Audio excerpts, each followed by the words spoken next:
Okay. ఒక్క నిర్ణయం మొత్తం జీవితాన్నే మార్చేస్తుంది కదా. మహాభారతంలో సరిగ్గా అలాంటి ఒక మూమెంటుందన్నమాట. ఒక కొడుకు తన తండ్రి కోసం తీసుకున్న ఒకే ఒక్క డిసిజన్ చరిత్రలో ఒక భయంకరమైన ప్రమాణంగా ఎలా నిలిచిపోయింది. ఈరోజు మనం దాని గురించే మాట్లాడుకోబోతున్నాం. పదండి, ఆ కథలోకి వెళ్ళిపోదాం. సరే, కథలోకి వెళ్లే ముందు ఒక్క క్షణం ఆలోచిద్దాం. అసలు త్యాగం అంటే ఏంటి? అంటే అల్టిమేట్ సాక్రిఫైస్ అధికారాన్ని వదిలేయడమా, కుటుంబాన్ని వదిలేయడమా, లేకపోతే మన భవిష్యత్తు మొత్తాన్నే పణంగా పెట్టడమా? మన కథలోని హీరో ఈ ప్రశ్నలకు ఎలా సమాధానం చెప్పాడో చూద్దాం. మన కథ స్టార్ట్ అయ్యేది వైభవోపేతమైన హస్తినాపురంలో. కానీ ఆ గొప్పతనం వెనకాల ఏదో ఒక విషాదం దాగుంది. రాజుగారు శంతనుడు ఎందుకో తెలీదు, చాలా బాధతో ఉన్నాడు. ఆయన మూడ్తో పాటు రాజ్యం మొత్తం సైలెంట్ అయిపోయిందన్నమాట. అయితే తన తండ్రిలో ఈ మార్పుని గమనించిన ఫస్ట్ పర్సన్ ఎవరంటే మన యువరాజు దేవవ్రతుడు. తండ్రి కళ్లలో ఆ బాధని చూడలేకపోయాడు. ఆ బాధ వెనుకున్న నిజమేంటో తెలుసుకోవాలని గట్టిగా డిసైడ్ అయ్యాడు. ఇది జస్ట్ ఒక కొడుకు ప్రేమ మాత్రమే కాదు, ఒక యువరాజుగా తన బాధ్యత కూడా. దేవవ్రతుడు ఊరికే చూస్తూ కూర్చోలేదు. ఆ నిశ్శబ్దాన్ని బ్రేక్ చేయడానికి, నిజమేంటో తెలుసుకోడానికి తన ఎంక్వైరీ స్టార్ట్ చేశాడు. ఆ రాజభవనంలో ప్రతీ చోట సమాధానం కోసం వెతకడం మొదలుపెట్టాడు. సో అతని ఎంక్వైరీ ఫస్ట్ మంత్రులతో స్టార్ట్ అయింది. వాళ్ల ద్వారా అసలు విషయం బయటపడింది. ఏంటంటే రాజు శాంతనుడు ఒక జాలరి కూతురైన సత్యవతిని ఇష్టపడ్డాడనమాట. కాని ఆ లవ్ స్టోరీ అంత సింపుల్ కాదు. ఆ పెళ్లికి అడ్డుగా ఒక పెద్ద కండిషనుందని దేవవ్రతుడికి అర్థమైంది.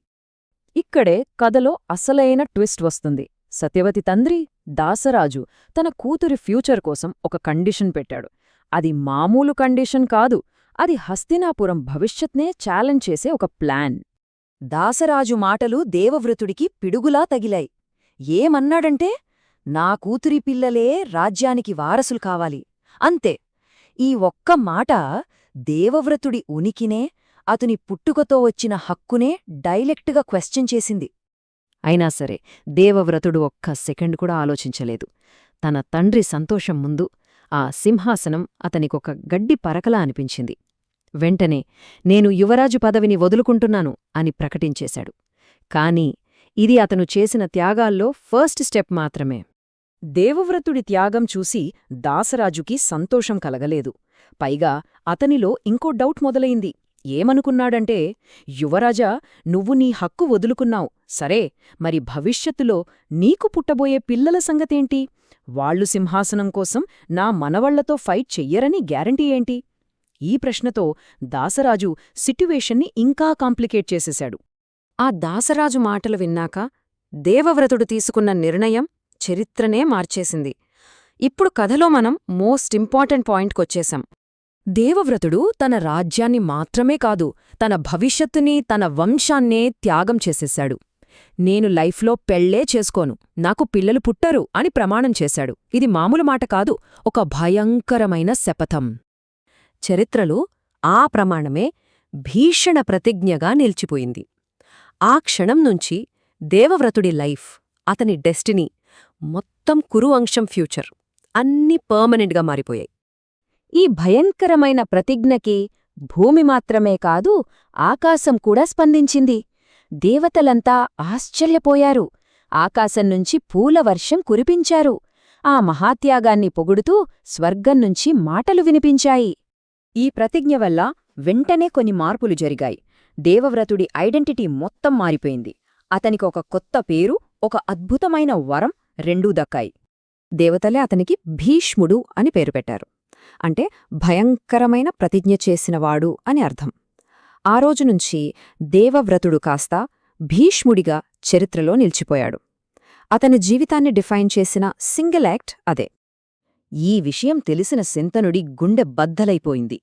ఒక పక్క తన కొడుకు చేసిన ఆ గొప్ప త్యాగానికి గర్వపడాలో, లేకపోతే తన స్వార్థం కోసం కొడుకు భవిష్యత్తుని నాశనం చేశానని బాధపడాలో అర్థంకాక కన్నీళ్లు పెట్టుకున్నాడు. కొడుకు చేసిన త్యాగానికి బదులుగా ఏం ఇవ్వగలను అని శంతనుడు చాలా ఆలోచించాడు.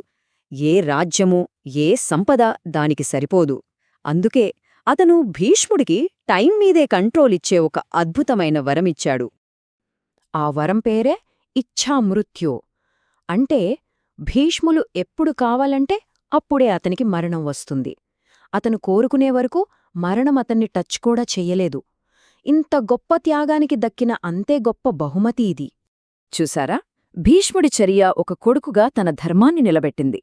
కాని అదే ప్రతిజ్ఞ హస్తినాపురం సింహాసనాన్ని ఎప్పటికీ వీక్గా మార్చేసి ఆ తర్వాత జరగబోయే మహాభారత యుద్ధానికి బీజం వేసిందా? ఒక్క వ్యక్తి చేసిన గొప్ప త్యాగం ఒక రాజ్యం మొత్తం నాశనమవ్వడానికి ఎలా కారణమైంది? ఇది భీష్ముడి కథ మన ముందుంచే అతిపెద్ద ప్రశ్న.